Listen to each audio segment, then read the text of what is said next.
wanted to get as many people involved, especially our youth, because we see our youth as being the what I call the next generation that has to take the next step. Youth are our future, and we hear that all the time, but what does that mean? How do we treat youth? How do we involve them in our process and our decision making? How do we get them on board? The majority of our population, more than half, are under the age of 25.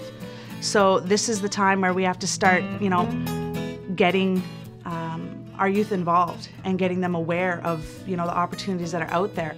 First of all, it's important that our youth are educated in every aspect of your community. Whether it be through school, you can look at education that way. You can look at the education that your community has to offer, your elders, your leadership, your administration. So when it comes to community development, you want your young people to be educated about the process and procedures that go with day-to-day administration of the band. You want them to know what issues and challenges you face as a community member. So they need to be educated in that, and that's where community development comes into place. If they're educated in that area, they can then follow through with and move with community development. Probably most of your First Nations are under co-management or third party because we got incompetent managers. They're not educated. It's the clerk that becomes the band manager. Hire an accountant. Focus on these commerce, encourage our young people to take commerce and financial, instead of just, last 20, 30 years that we've had policemen, social counselors, and all of that, It's only in the last few years, as I've gone around, trying to encourage young people to take commerce, If you want to be in business, and financial management, and so on, and that's got to change. We got people, we need some professionals in our community. God will raise the level of and encourage our young people, more young people to strive for higher education. Well, as a young person, I thank the leaders, and now it's time to prepare a contingency and a plan and a vision to how we hand it over the next realm of leadership. We got to start yesterday, and we got to keep going and set up the foundation for young people. Well, the message that I bring to our young people is we have to learn from our past. It is okay to be a Native person. It's okay to be in Anishinaabe. We were placed here by the Creator with our culture, with our values, principles, and philosophies on life. It is okay to be who we are, what we are. I believe that we can rebuild our communities, rebuild our strength in terms of our education, rebuild our strength in terms of our economic development. Now how we get there, I'm not too sure, but I'm pretty certain that young people should have a voice in it, and hopefully they're going to share that and take the lead and take care of me when I'm an old-timer someday.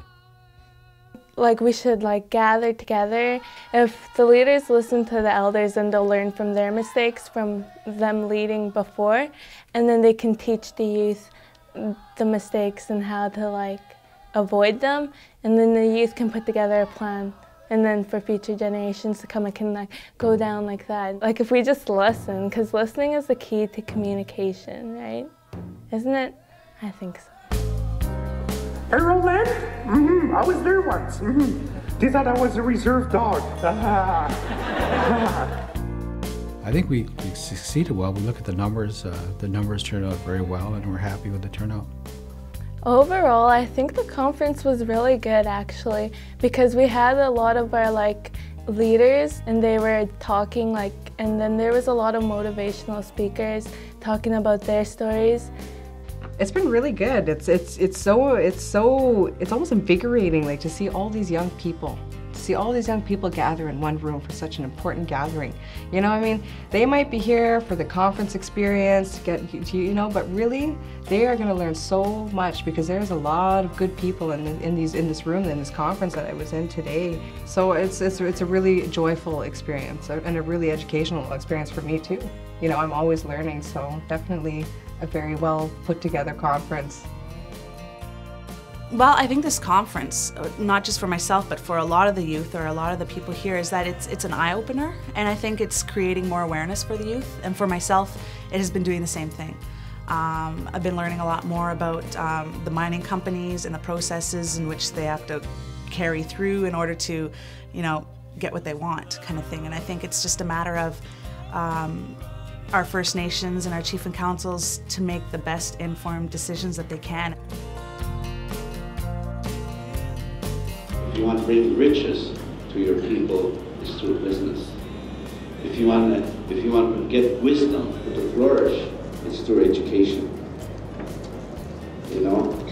And if you want to celebrate, we need to lift up the arts and entertainment to bring glory to our communities. And if you want to bring honor to your people, it's through the spiritual. Everybody worked hard in sharing their views, listening, communicating, networking, and putting out a message of one of strong hope, a strong signal that we want to do business now. Our communities are interested in moving forward. We want to be ready when these developments occur. And this is what, that's what the purpose of setting this networking stage and having such a beautiful gala at the end of the day. When you quit chasing rainbows, stop caring where the train goes. I'll be right there to bring you back home. And I will save you from all that harmed you. I will be your solid ground, the safe harbor you never found.